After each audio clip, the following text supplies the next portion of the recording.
Olá, meu nome é Max. Nós estamos aqui hoje para falar sobre esse instrumento que a gente conhece como cachixi, né? Ele é um instrumento feito de bambu ou de palha trançado, né? E tem outros nomes em outras regiões do Brasil. No Rio Grande do Norte chamam de peneira, na África chamam de saia, e aqui tem outros nomes também, macaxixi, tem variações do nome. Ele é um instrumento com esse formato um pouco cônico, parecendo uma gota, e é fechado a extremidade dele com um pedaço de cabaça em forma de círculo, né? E o instrumento ficou muito conhecido no Brasil através da capoeira, porque se usa ele na mão direita de quem está tocando a baqueta do berimbau, né? Se usa junto com a baqueta ao tocar o berimbau, então ficou muito conhecido. E a gente pode tocar ele também solto, não só no berimbau, mas tocar ele assim em dupla. Então geralmente a gente toca, põe um na mão direita, outro na mão esquerda, né? Ele tem essa alça aqui na parte superior. E geralmente a gente percebe que um geralmente tem um som e o outro tem outro. Não é muito comum quando você vai tocar com dois, os dois têm o mesmo som. Interessante se você for comprar, por exemplo, cachixi e tiver vários, é você escolher um com som mais agudo e outro com som mais grave, para ter uma variação de timbre, ok? Então esse aqui, por exemplo, tem uma pequena variação, mas tem o que a gente chama de intervalo tímbrico. São timbres diferentes. Então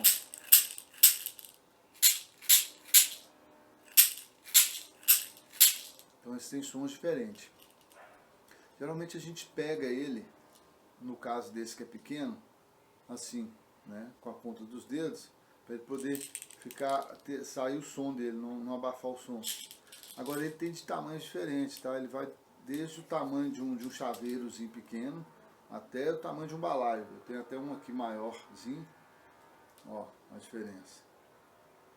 Entendeu? Então tem dois aqui, desse grande aqui também.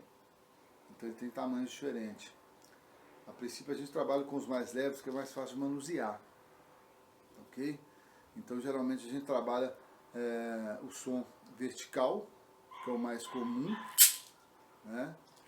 Ele é um instrumento que exige também um certo reflexo, uma certa percepção, porque o que acontece? Quando você toca, você sacode ele, porque a gente trabalha com instrumentos por sacudimento, ou seja, são formas diferentes de obter sons na percussão, né? Quando a gente vai tocar tambor, a gente trabalha com batimento direto. Você pega uma baqueta ou com a própria mão você tange diretamente a pele.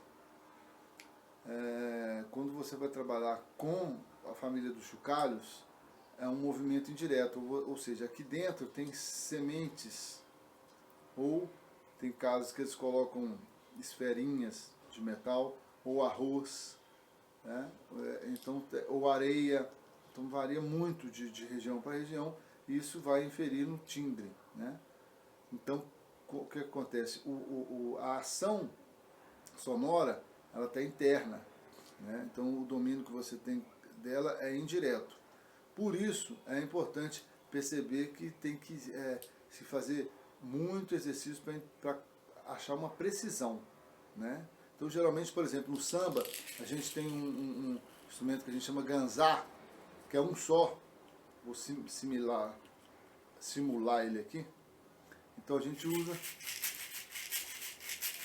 esse movimento, que depois a gente vai falar dele também. Eu só estou dando um exemplo para as pessoas entenderem que são instrumentos diferentes. O ganzá ele é um só, colado, e você trabalha com movimento, geralmente só com movimento horizontal, né, e com uma mão só. No caso do cachixi, eles são dois, então você usa dois movimentos básicos, que é o movimento vertical, que as sementes vão entrechocar com o pedaço de cabaça e automaticamente com a palha na parte superior. Então, esse seria o movimento básico inicial, fazendo com os dois simultâneos. 1, 2, 3, 4, né? Seria um movimento básico para se treinar. Depois fazer um movimento básico trabalhando com os dois separados, alternado. Então seria 1, 2, 3, 4. Então entenda que você levanta a mão e pensa em fazer um movimento de forma que o som acontece quando ela chega embaixo. Por isso que a gente chama de movimento de movimento indireto, porque você movimenta e quando você chega embaixo, as esferas chocam contra a cabaça e provocam o som. Então, ó, esse seria o movimento básico. 2, 3, 4. 1, 2, 3, 4. Dobrando, por exemplo. 1, 2, 3, 4. 1, 2, 3, 4. 1, 2, 3, 4. 1, 2, 3, 4. Ok? Então tem que estudar lentamente esse movimento. Pode estudar só com uma mão. 2, 3, 4. E é importante que se conte, né? Faça a contagem para você sincronizar a sonoridade com a contagem, né? Por exemplo, se você estiver tocando contratempo, 1 e 2, 3, 4. 1, 2, 3, 4, né? Então é um movimento que tem que ser estudado para poder acostumar, entendeu? Então o que acontece? Esse seria o primeiro movimento básico, que é o movimento vertical. O segundo movimento básico seria o movimento horizontal, que seria colocar a cabaça para frente, né? E movimentar para frente e para trás. Daí você vai ter o som da semente contra a cabaça e a semente contra a palha aqui, o bambu, o tecido do bambu. E vai ter o movimento dela passando pelo bambu, né? Então,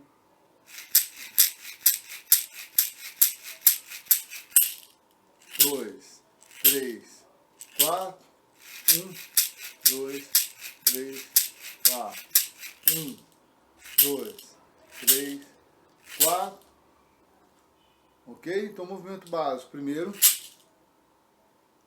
movimento vertical, né? Sempre fazer lento, tá, gente? Simultâneo e o movimento vertical alternado. 1, 2, 3, 4.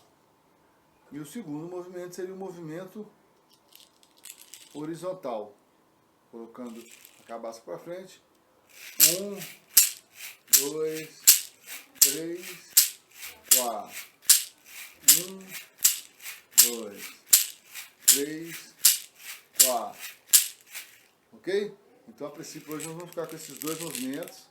E esse mês a gente segue fazendo algumas dicas sobre esse instrumento que chama cachixi. Ok? Então, lembra sempre daquele detalhe. Faça lento, observe o vídeo devagar e sempre pausa o vídeo e dá uma olhada, faz lento, depois continua, segue assistindo, ok? Sempre fazer lento. Esse instrumento ele exige realmente uma atenção, porque você não trabalha, como eu falei, não trabalha direto com o agente sonoro, ele está interno. Então você movimenta o braço, sacode o braço e provoca o som. Entendeu? Os dois sons seriam 1, 2, 3, 4. 1, 2, 3, 4, 1. Então o movimento vertical ele serve para finalização. Ok? Grande abraço a todos.